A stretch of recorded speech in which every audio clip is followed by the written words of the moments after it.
Hey everybody, welcome back to Rock, Paper, Pencil, your daily dose of tabletop and traditional gaming goodness. This episode I'm going to be going into what is Eclipse Phase. This is a continuation of my Eclipse Phase series that I have started here on YouTube. So what is Eclipse Phase? I didn't really answer that in my previous video, and I did that in part because I knew I was going to be doing this video. What Eclipse Phase is once again, it's a sci-fi game set in the debatably distant future. And the core timeline of the game is that 10 years prior to the events that are happening in your campaign, there was what is known as the Fall. Now the Fall kind of screwed everything up.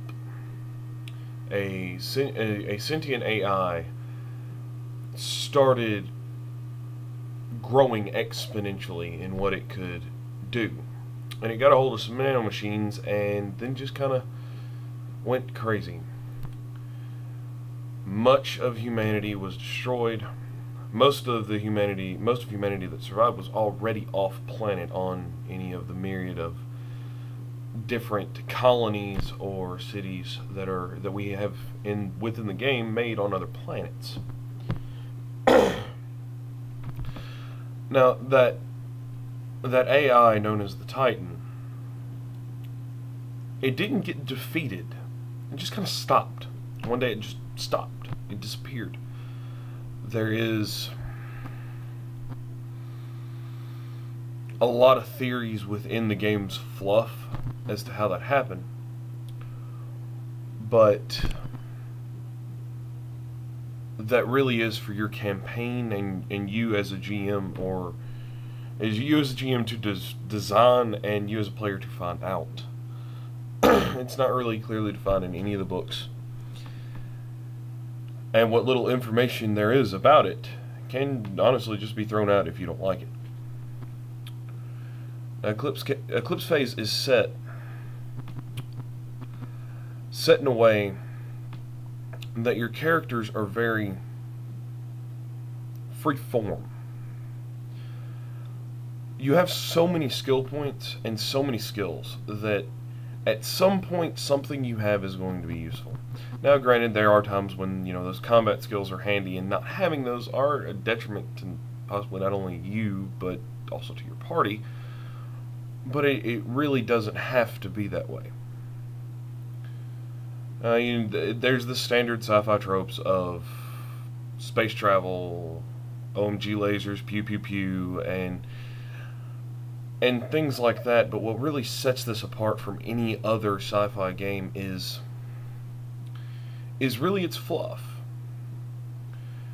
The writers did such a bang-up job of just every single little detail that you can really think of being there is there. The government no longer exists in the same capacity as it does now. It exists as what is known as the Planetary Consortium, a group of corporations that have superseded corporations, just like humanity has superseded humanity, and have become what's called hypercores. And these hypercores are all-powerful, omnipresent in a way, but at the same time they don't know everything that's going on, and they have machinations against each other. In a lot of ways, these take the foundation of what would in a normal fantasy game would be deities. There are people who run these hypercores, but the hypercore that runs,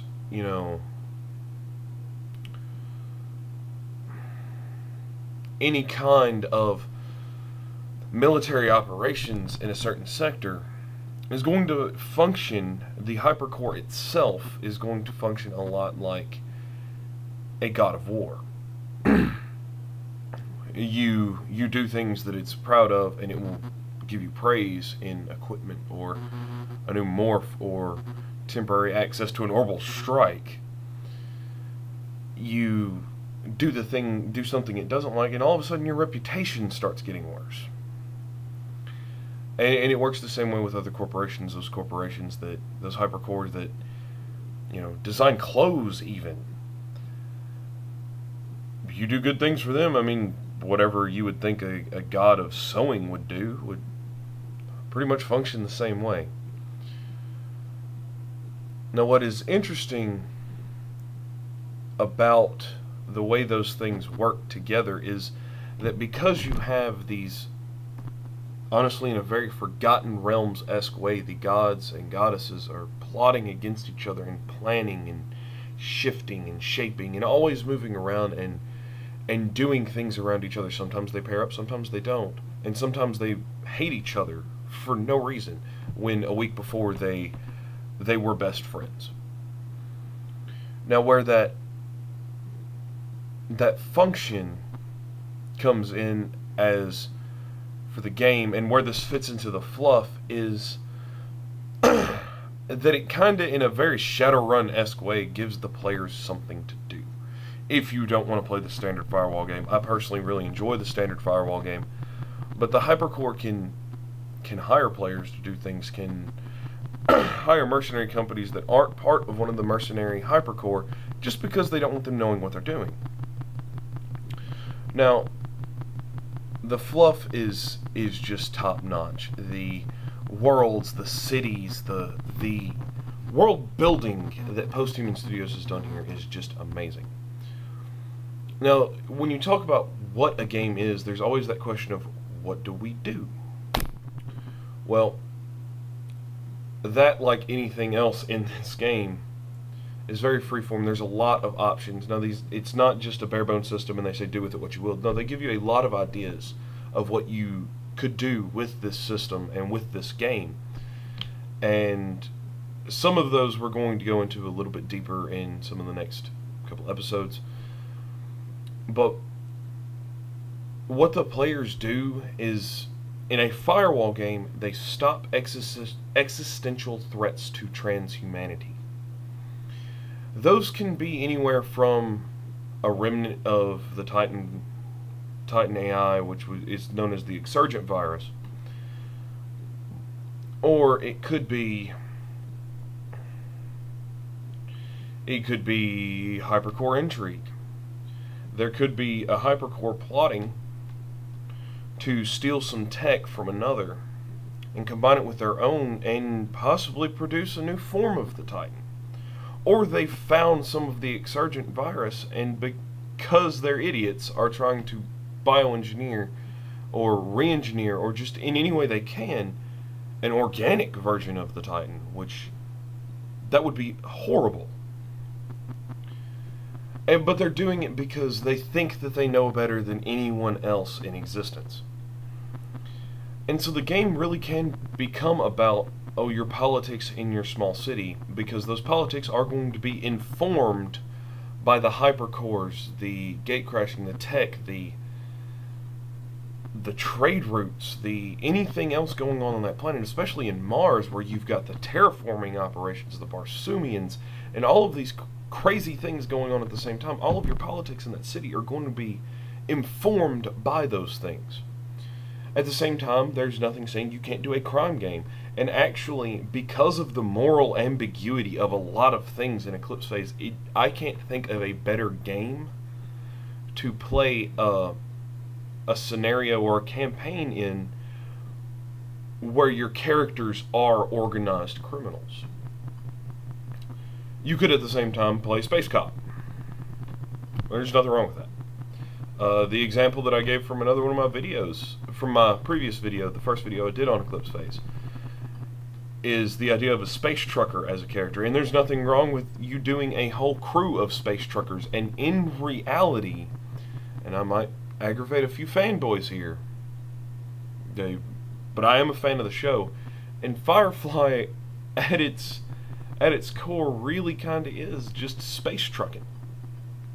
They're going places, they're doing things, but they're doing it on a very point-for-point basis. We need to go here to do this, go here to do this. And it follows that crew. And while there is a Firefly tabletop game out that I have not had a chance to play, so I don't know how well it works, but I know that Eclipse Phase would work very well for that if that's something you wanted to try. Especially since I find it really intriguing and really nice, honestly, that there are no rules for ship-to-ship combat in space. They state in the book that they expect you to handle that as cinematically as possible. And at my table I have a system for it, and if a request is asked for it, I will post a video about it. But I do have a system for how we handle that cinematically. I do have a system for how we handle it cinematically. Blech, I'm sorry. Just can't seem to talk today. But what Eclipse Phase is anything you want it to be. How it plays is however you want it to play. And because of the addition of simulspace and all of the other crazy things like Psionics, which they're not crazy 3.5 expanded Psionics handbook, crazy style Psionics. These are just like your brain starting to unlock new things. You've been infected by the exsurgent virus, a specific strain of the exsurgent virus, known as the Watts-McLeod virus, and it has warped your brain chemistry. And your brain, while you've acquired a few mental disabilities from it, not necessarily, autism or anything like that, but because you've acquired a few mental drawbacks, that doesn't mean that it's all bad, because it also unlocks your ability to think and to affect things with your mind. So there's psionics, there's spaceships, there's down to earth, even though it's on Mars, noir, there's intrigue, there's mercenaries, there's all of these crazy things that go on. And when you get into simulspace, you could have anything. You could play through your favorite video game using this system, and it's all going to affect the overarching story. I actually have a really cool thing that I'm doing with simulspace in my game that I can't actually tell you about because I have to worry about my players getting on here and watching these videos. So until I have introduced that to my game here in the next few sessions, I won't be able to tell anyone about that. But I'm really excited with what I've thought up and how I'm handling it. But there's just so much you can do with it. It's not that it's hard to nail down what you can and can't do with it. It's that there's no right or wrong way to nail it down. Now, Eclipse Phase to me is a great game, and to some it might not be, but it's winning awards for a reason. But what it is you do in the game is entirely up to your party and to your game master. And once again, with all the things I'm saying, your mileage may vary because what you do in a game is on you and your group. It's not on anything you see in a video on YouTube. But I really enjoy it, and I really hope you stick around to watch some of the episodes that are be coming down the pipeline for Eclipse Phase. I've got some really cool things that I've done with it, and like I said in my previous video on it, it was very intimidating to me to want to run this game because I was really worried that I'd mess it up. Not because mostly because they've done so well with it that I didn't want to not do it justice. But in my trials and tribulations of finding a way to make it work, I've come up with a lot of things that I think a lot of players and game masters out there could really use. And I can't really think of a better format than YouTube videos. So keep looking for what's coming down the pipeline here in the next couple of days. I'll be posting a few more here and there. As always, like, comment, subscribe. If you've got any questions, if you've got any things you want me to know, questions, comments, curse words, whatever they are, I can take it. Thank you for watching. Make sure you post something below. And until next time, keep rolling.